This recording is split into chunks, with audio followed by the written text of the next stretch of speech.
Good morning, folks. This talk is AppSec Behaviors for DevOps Breeds Security Culture Change. So I know that's a pretty big mouthful, but we're going to unpack what each of these things actually means.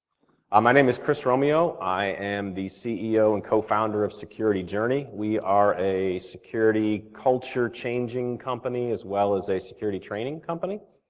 And I'm actually based in Raleigh, North Carolina, but I grew up in Saginaw, Michigan. So I still think of Michigan as my home and love the opportunity to come here and be at ConVerge. I've been here for the last 3 years in a row.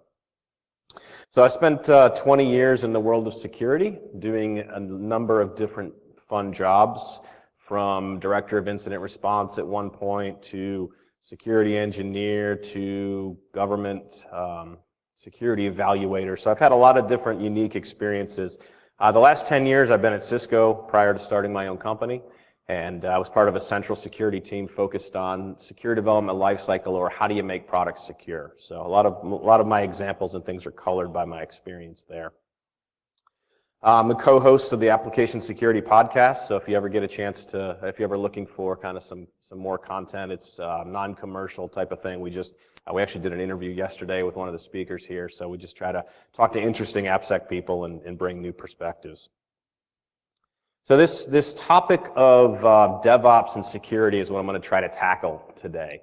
I'm going to share my perspective on how I believe DevOps and security should be melded together.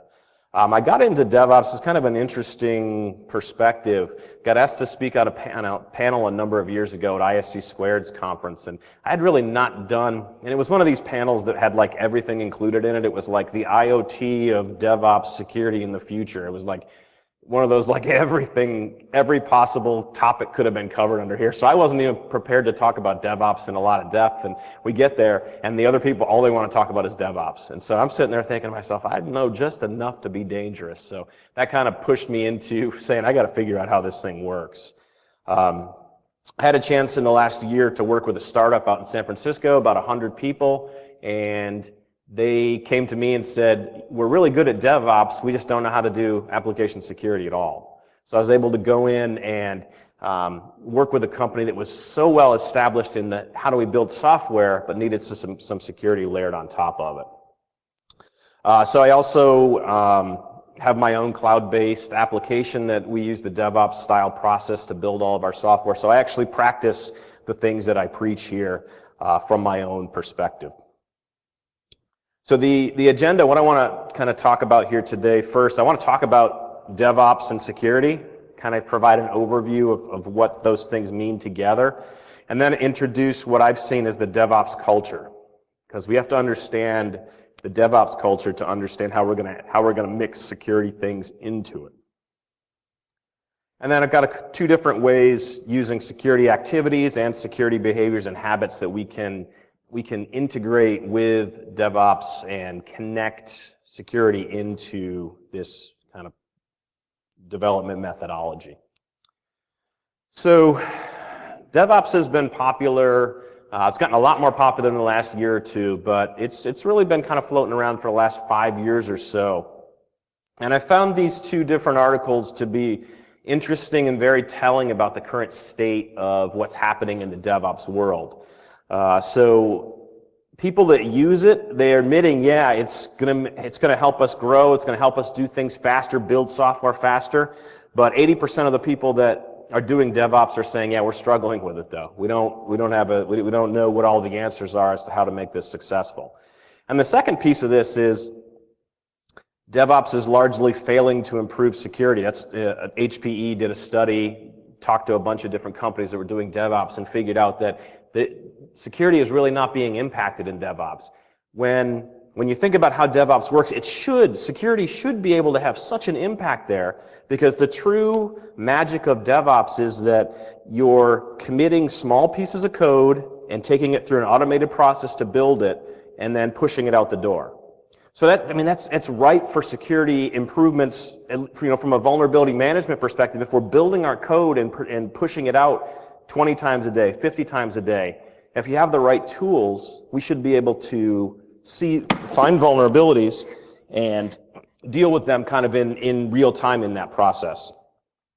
So I got to stop here for a second and say, kind of gauge the room here as far as what is the general knowledge of DevOps here. So if you see this kind of picture here, who, by show of hands, who kind of understand or knows this picture and understands kind of how this process works? Okay, about half the people. So let me just spend a second kind of explaining. So this idea about DevOps is like I said, it's about pushing software out fast. So it's a process, it's a methodology, but it's something that's happening constantly. And DevOps, what they like to call things kind of from a continuous perspective. So if you look at that planning phase there, that's your looking at your user stories, deciding what you're going to do for a particular developer at a particular moment in time. Create is where they're writing their code, verifying is using your automated tests. Packaging is where the build process puts it into something that can be deployed to a server. Release is when it gets pushed out. There's some configuration that might happen on the server side, and then there's a monitoring process for that application while it's operating. And then you notice we come back around and we go back into the plan phase. So that's the methodology / process that comes in behind this DevOps thing, is that you're going to focus on small changes, and you're going to be constantly going through this process of going around this figure 8, picking up the next piece of work that's going to be done, committing it in very small pieces, and watching it be deployed very, very quickly. So if we're going to turn to the internet for a definition of DevOps, DevOps Borat had just about my favorite tweet I've ever seen on the internet. And that is the definition: to make errors human, to propagate error to all servers in automatic way is DevOps. And so I think that, every bit of comedy has a certain amount of truth in it. So that's why I like this as a kind of working definition. DevOps is automatic. It is easy to push errors and things across all the way, but the benefits truly outweigh that. And the other DevOps Borat tweet there is just, I don't know, I'm a fan of picking on the whole rock star idea that you have rock star developers and rock star security people. So rock star programmers are just like you and me, but they also write insecure Ruby code. So that's the kind of making fun of the rock star kind of world. It's unfortunate DevOps Borat, as of 2014, has gone completely silent. So the world is, not able to take advantage of this humor. So these two memes are the two most popular DevOps memes that have been thrown around for years and years. And once again, there's a small amount of truth in each one of these. So the idea that the one on the left there is probably the most famous one that's been thrown around. And this is the idea that for developers, hey, it worked fine in our systems, and when we wrote it, we tossed it over the wall, and it's your problem now. Whatever we wrote is your problem. And then the other one, I don't always test my code, but when I do it in production. It's kind of making fun of this idea that DevOps is moving so fast that if you can truly see your production as the place where your testing happens and rollback and stuff. So once again, a certain amount of truth exists in every piece of humor. Okay, so back on, a more serious note. So to understand how you can influence DevOps with the culture with security, we have to understand, when we talk about a DevOps culture, what does that even mean?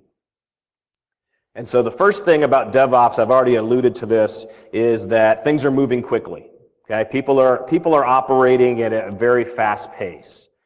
The second thing I talked about, the small pieces of work. So a small code change. So gone are the days of the waterfall method where developers branched a main line of code and worked on their own little branch for 2, 3, 4 months, and then at some mythical time in the future, all those branches would converge and compile and execute, which we know never actually happened. When you get to that end line, there's always a lot of pain and suffering that goes into the integration. So the idea with DevOps is, let's make small pieces of code changes, push them into the repository. When they're accepted, they're going to be integrated in with all the other pieces. So you're working with updates. Updated code is a lot easier because everything is in smaller chunks.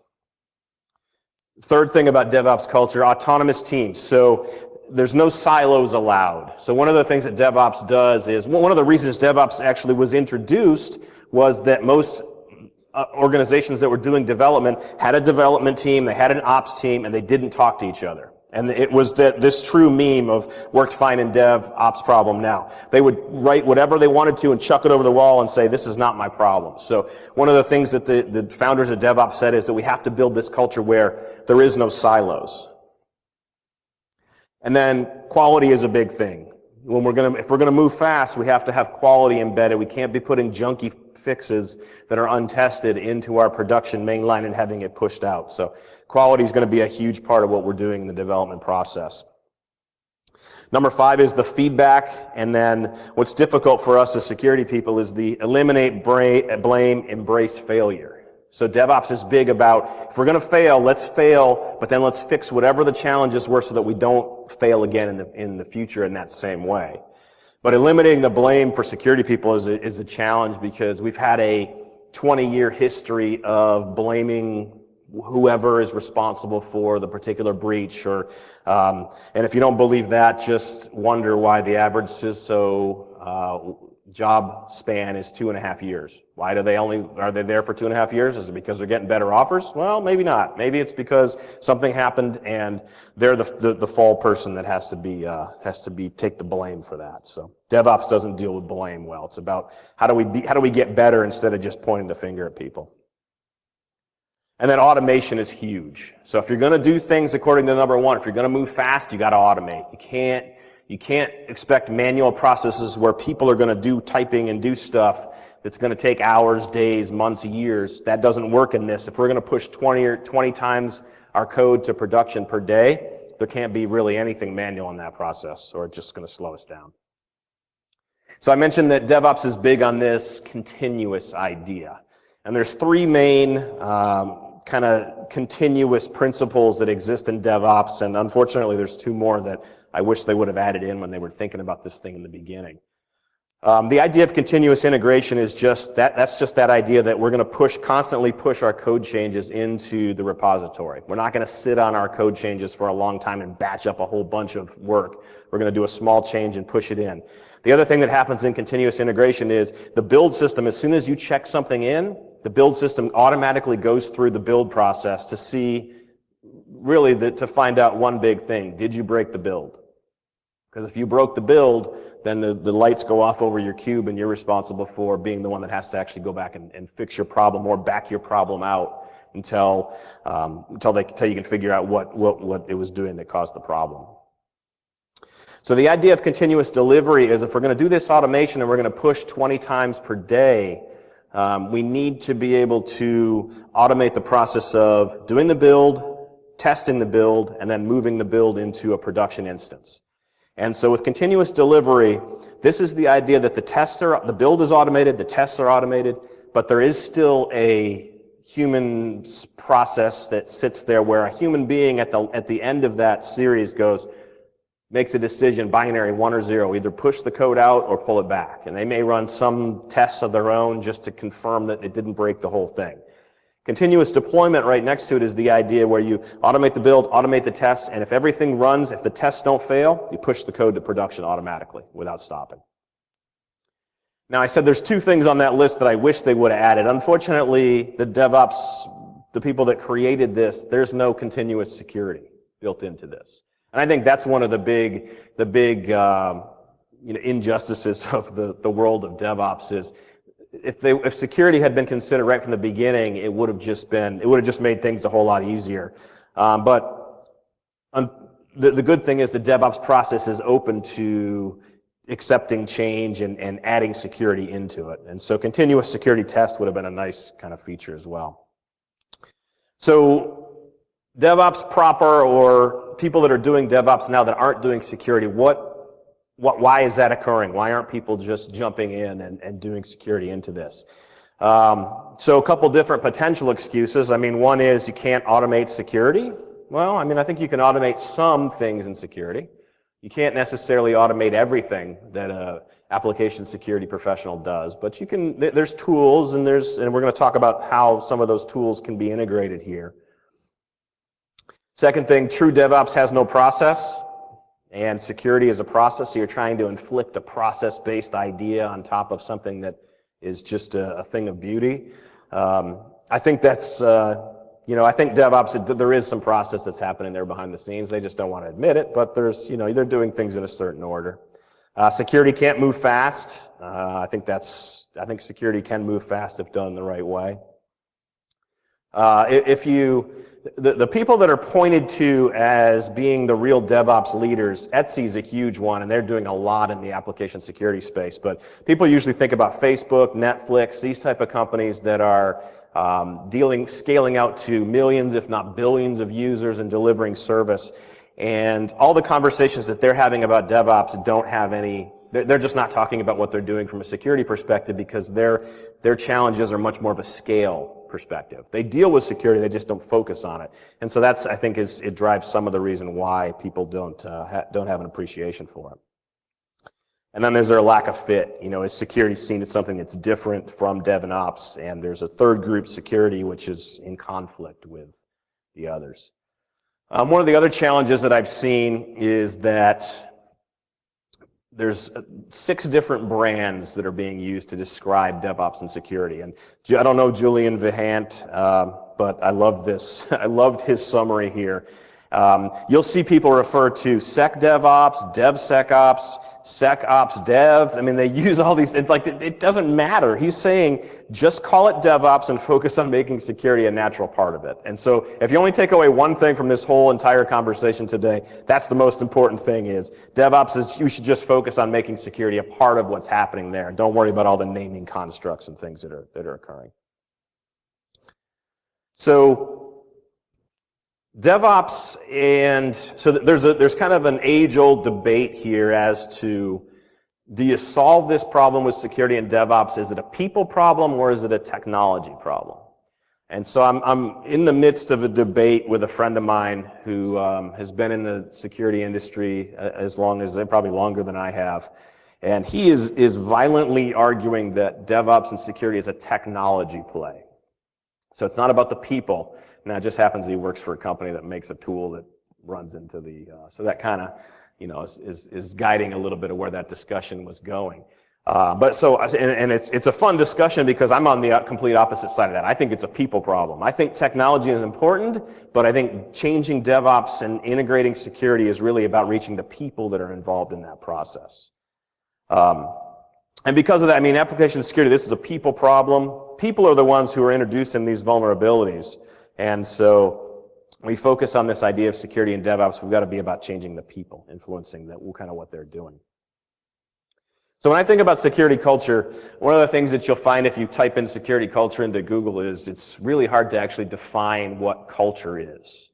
And so I actually found this definition from Tim Ferriss, the guy who wrote the 4-Hour Work Week and all the other, kind of a popular podcaster and blogger and whatnot. And so I added that little with security into it. So his original definition says, culture is what happens when people are left to their own devices.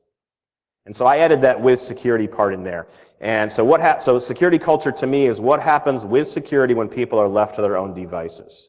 So if you have an engineer and nobody's looking over their shoulder and they're faced with a security decision where they're going to have to take a lot more time to fix the problem, or they can just pass that code through and send it off into production. Your security culture is defined by what they do in that moment. Not when you're looking over their shoulder, because if you're from security and they're looking over the shoulder, they're going to be like, oh, I'm going to do the secure thing here. But what happens, and so that's a way you can think about it as far as how do people engage with security in your organization. That kind of defines your culture. And so if we're going to create a security culture, we have to think about what are some different ways that we can do this. And you notice I underline sustainable. Okay, whenever I talk about culture, I'm very careful to say, because it's super easy to change a culture for an hour, for a day, a week. Start talking about a month, a quarter, a year, 5 years. Now we're starting to talk about something that we're going to have to do some deliberate things and some disruptive things to keep that momentum going. We may be able to hyper-focus for a short amount of time, but that kind of it'll dissipate to the point where if we don't continue moving forward and educating people about this problem, over time it'll just kind of blow away in the wind. So that's the idea of deliberate and disruptive. The way I like to think of this is when you're trying to integrate security into anything, if you don't have at least one person screaming at you, you didn't go far enough. Somebody should be like violently opposed and really angry with whatever your idea is that you're trying to do. And that'll tell you that, yeah, you know what, I think we went right about to the right spot. Now, if you got like 500 people yelling in that same way, that might be a bigger problem. But a couple of people being unhappy is okay. So now to this eliminate security blame. I talked about this a little bit earlier, but security people, we like to point the finger at wherever the problem came from. And so what I'm telling you here is that if you want to integrate with folks that are doing DevOps, that are truly living this process, you have to look at the blame game as saying, you know, I'm not going to point the finger, but it's about how do we get better? How do we embrace that failure, transition, and get better from the experience that we had there? Another feature here is building quality and security in together. So I've never understood why we separated quality from security. And I think it's another one of those age-old debates of, is security from a development perspective included within quality? Are they opposing metrics of each other? I think they have to work together very closely. And quality is a huge part of what we do in security from a dev perspective. Security transparency. So this is about being wide open. We can't, and I know there's sometimes situations as security professionals or when we're part of a team in an organization where there's some things that we just, due to liability or legal things, we have to keep a wrap on it. We can't share. But the idea here is if we want to integrate with these DevOps folks, we have to be much more open. We have to engage them and let them know the impacts of if there is a data breach or something against the code that they're responsible for. We got to be a lot more wide open and explain what happened and work with them to embrace that failure and move it forward. And the last piece is we can't silo anymore. If you want to play in this space, you cannot be the security team that shows up and says, I'm here to audit what you're doing. You have to engage and be part of this process. That means you're going to be if they're doing Agile, you're going to be in the daily stand-up meeting. It's 15 minutes. If anything, maybe you're not even there to talk, you're just there to listen and see if there's an issue that comes up. And as you start to be embedded into that culture and be part of that development team, they don't see you as an opponent, they see you as somebody who's here to help and work with us to make this successful. So how do we embed a culture of security? So culture hacking is just this idea where let's be deliberate and try to do some things that are going to change the culture and get things moving in the right direction. So I mean, you can do something as I can consider culture hacking as something as simple as doing recognition. So if you catch somebody that's in the DevOps process that does something really good from a security perspective, recognize them for it. Send an email to their manager. When I was at Cisco, I was one of the biggest spammers inside the company, but it was from a script. It was okay. It was allowed. But I used to, when somebody would achieve something in our training system, security training system, I would send an email to them, CCing their boss, and then I would send a separate email to their boss saying, hey, this person just did something really cool for security. Give them a high five, give them $100, give them whatever you can. But recognition is so huge. And that's part of culture hacking is figure out how do we make some adjustments to the culture to end up with a better result that's sustainable over time. Community is huge. You have to bring the DevOps people into if you have an existing security community, invite them in. And if you don't, create one and allow them to be part of it and allow them to educate you. You can learn a lot by working with developers. And I've learned so many things from the developers that I work with. I'm not a developer by nature, but I certainly have learned a lot about how they think and how they approach things and what really goes through their head when somebody assigns them a bug and it has security ramifications. So being part of that community with them is huge. And then automation, we talked about how DevOps is so dependent on automation, so anything that we're going to do, if you want to change the culture, it's got to be automated to the best degree possible. And so here's the security activities that I see that need to be considered from a DevOps perspective. So the first one, I called it security best practices. In disguise, translate that as security requirements. Okay? DevOps people, for whatever reason, they see requirements, they get all, they think it's some type of coup to make them do waterfall or whatever. So we call it security best practices, and it's a little kind of in disguise there. Threat modeling, we had a couple of different talks about that here at ConVerge, the idea of how do we find problems in design before we actually start coding things. Static analysis is just tools to run against a code base and determine from an automated perspective based on a rules engine, there's a potential vulnerability at this line in your code base.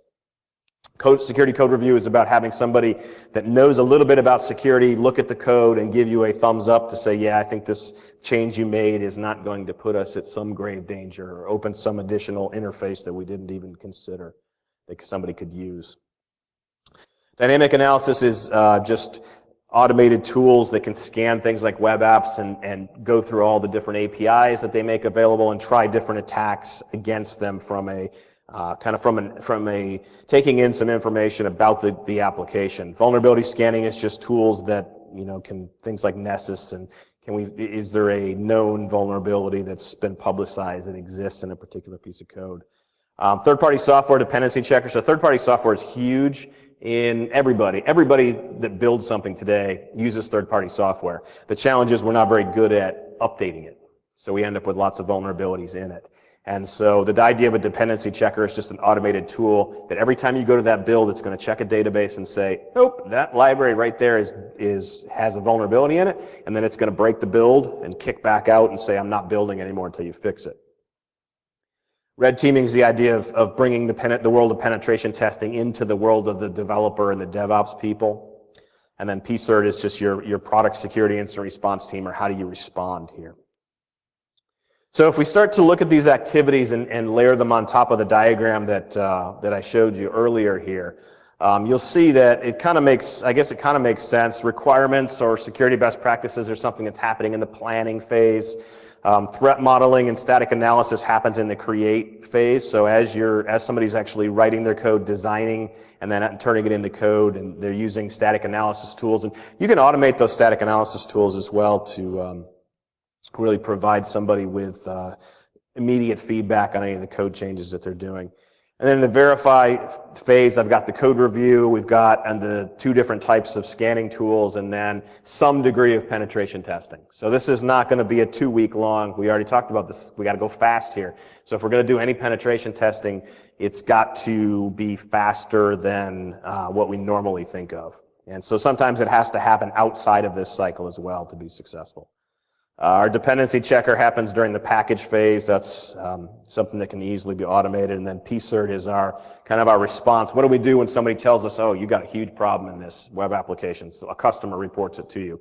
We got to have a way to deal with that and to kind of bring it all together. So that's kind of the way that I think of layering these security activities on top of the DevOps kind of perspective.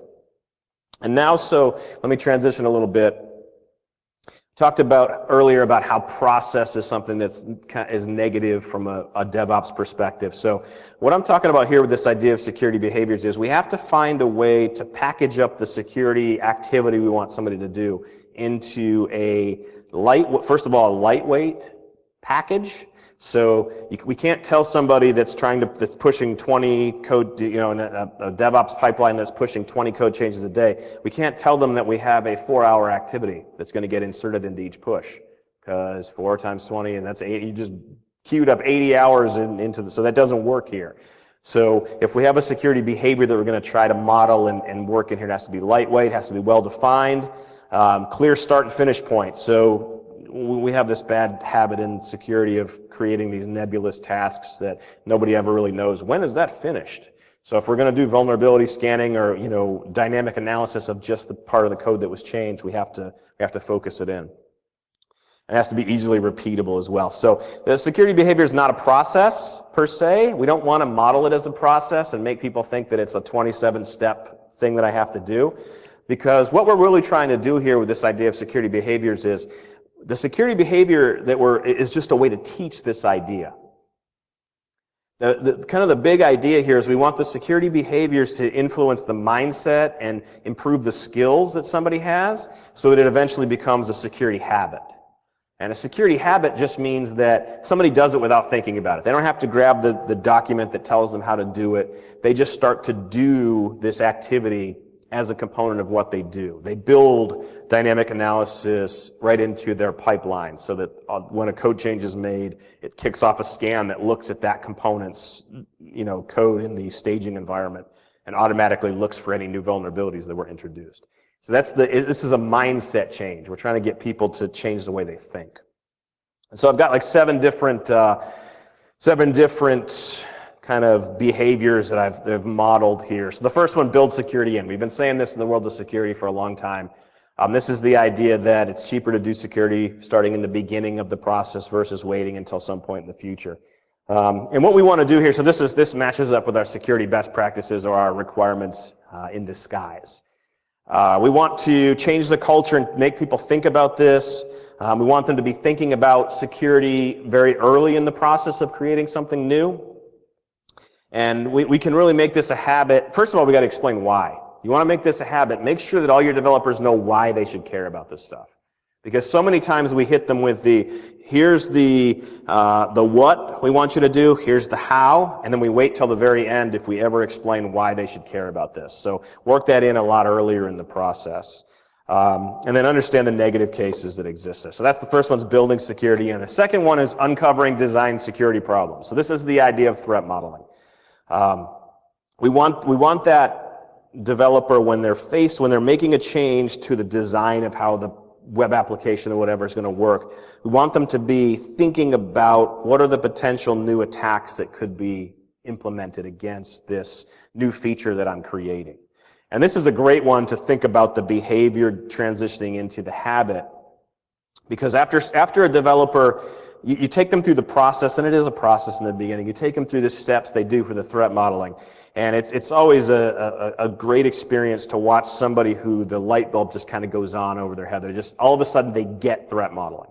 And they don't have to do the process anymore because they start to threat model every time they're drawing on the whiteboard for a new feature. They start to go, oh, wait, there's a problem there. And they start to think, oh, we don't have authentication and we're not. So that's where something like threat modeling becomes a habit, is really the nirvana, I guess, of where we want to get to in this whole thing. Is we want people just to do something like threat modeling by default. Reacting to automated security bugs is our next behavior. So we have 3 different sets of tools that can be automated. And really what we're trying our desired outcome with these 3 is we want the developers to see the results of these tools as a gift and not as a curse. Most of them see the 20,000 items that come back from a scan report as a curse because they have to parse through it and try and figure out what the heck is even important here. And very quickly they throw it away because they say it's just not, I can't read it, it doesn't help me. A couple of different ways we can do that. I'm becoming a big fan of static analysis that's integrated into the developer's environment where they build code. So a lot of developers use different IDE environments. I mean, some people still use VI or Emacs or whatever, but a lot of people are going into using these different development IDEs. And so if you can take static analysis, that little piece of the little program that's checking for problems in your code, and you can integrate it into the developer's environment, it almost turns security checking of new code to be like a spell checker, right? Could you imagine if we turned off spell checking in our world right now? Like what our documents and emails, like I wish somebody could turn spell checking off for a day because that'd be hilarious to just see how bad we actually write now. But why not get that same approach to the developer's code that they're writing so it's like a spell checker? And so what we're finding is that the results are much smaller batch size because the IDE checkers are doing it in real time and popping up a message to say, whoa, you sure you want to do that? And then the developer can kind of dig into it and determine if it's truly a problem. The other thing we have to do here is limit false positives. So when people get these types of tools, the first thing they like to do is, let's turn on everything that this thing can do and let it rip, and we'll take our 10,000 page report and we'll have a bonfire behind the building. Because nobody's going to read that 10,000 page report. So what I recommend to people is turn those things down when you first bring them up, pick one thing. Say, okay, our static analysis tools, we're going to look for SQL injection. And that's it. Turn all the other rules off and start there. Get some successes where people are actually seeing the value of the tool, and then slowly start to add in more stuff along the way. So another behavior, detecting flaws in another person's code. This is the idea of security code review. A lot of people do code reviews already. It's a pretty standard practice, but the challenge is security is not really baked into that idea. So this is an education thing.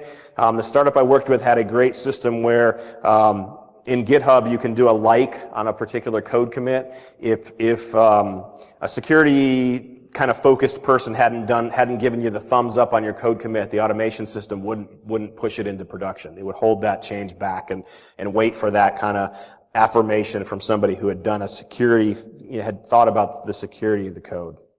And so this is a teaching exercise as well. You gotta teach people about what are those common problems and how do you see them, because the static analysis tools are great, but they're tools. They're not perfect. They're not ever going to find 100%. The people aren't perfect. They're not going to find 100% either.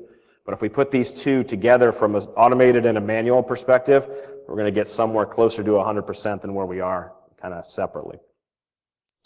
Working towards originally I said eradication of third-party software vulnerabilities, and I realized that was a really kind of almost an impossible task that I was putting before us. So I put work towards eradication of third-party software vulnerabilities. And this is that idea of using that dependency checker that breaks the build and causes it to not allow code to push to production. The next behavior, be mean to your code. Rugged DevOps folks came up with this. That's another good site to check out on this topic. This is the idea of integrating some amount of penetration testing like thinking into the developer's mindset, where first of all they're understanding the code will be attacked and then providing them some amount of time to actually go after and attack their own code. Okay? Are they going to find the same things that the 1 week penetration testing professionals find? No. Are they going to find some of those things? Hopefully. Over time, they'll get better. In the beginning, they'll find almost nothing. And then slowly over time, as they start to learn more about the tools and that you start to train them more about the process of how to do an attack, it just helps the developer to have that perspective overall. And the last one is responding in a timely and organized fashion. So the outcome here is when somebody contacts you and says, your web application has a SQL injection vulnerability. What's going to happen there? Is the developer prepared to deal with that? Or are they like a deer in the headlights, just stuck going, I don't know what we do here? So this is the behavior of teaching and encouraging as to what needs to happen when we have a problem along the way. So from a community perspective, I think there's a lot of advantages to bringing a security behaviors and habits coming together through community. You do this by connecting with people, having security training sessions, conferences, if you ever get to the point where you have that type of kind of a perspective. So this is just a summary of those 7 security behaviors, and I think these are truly doable. I don't think you're going to do them all at one time. I think you're going to have to choose the ones that you're going to go after, but I think these are very much possible. And really from the application perspective, it's about picking one of these, starting with it, getting some success, and then over time adding in more of these behaviors till you get to the point where you've got all of these different behaviors integrated into your standard DevOps process. So the key takeaways here, back to Julian Vahent's quote there, just call it DevOps and focus on making security part of it. That's what we got to do. Don't worry about the naming or anything that goes into this. Security behaviors, it's about embedding security without all the overhead that exists in the standard process approach. And then security habits are really our goal here. We want those to become standard operating procedure in the developer's mind, where they're just thinking, oh boy, I see a problem right there as I design something new.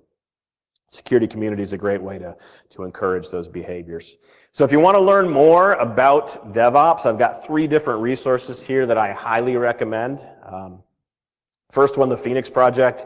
It was the original book that defined this DevOps world. It is the best technical book that I've ever read because it's written as a fictional story about this particular organization with real characters and real problems that then they build this idea of DevOps to solve the problems. So really good. DevOps Handbook has a section on security, but that'll give you a lot of feedback about the different things that I talked about here in much greater depth. And then DevOps is it's actually a free book. O'Reilly, I don't know, you just got to search it on Google, but different companies give it away if you give them a fake email address, and then you can download it. And I did some writing on Tech Beacon about this idea of DevOps.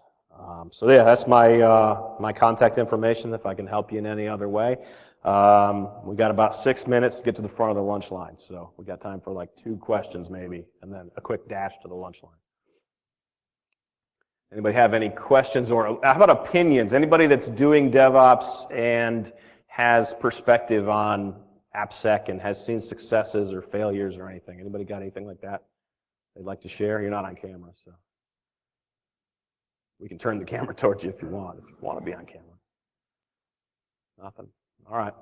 Well, hey, I'll be around for the next couple hours, so I'd love to chat more if anybody's got questions or anything. I want to talk in person. So thank you very much.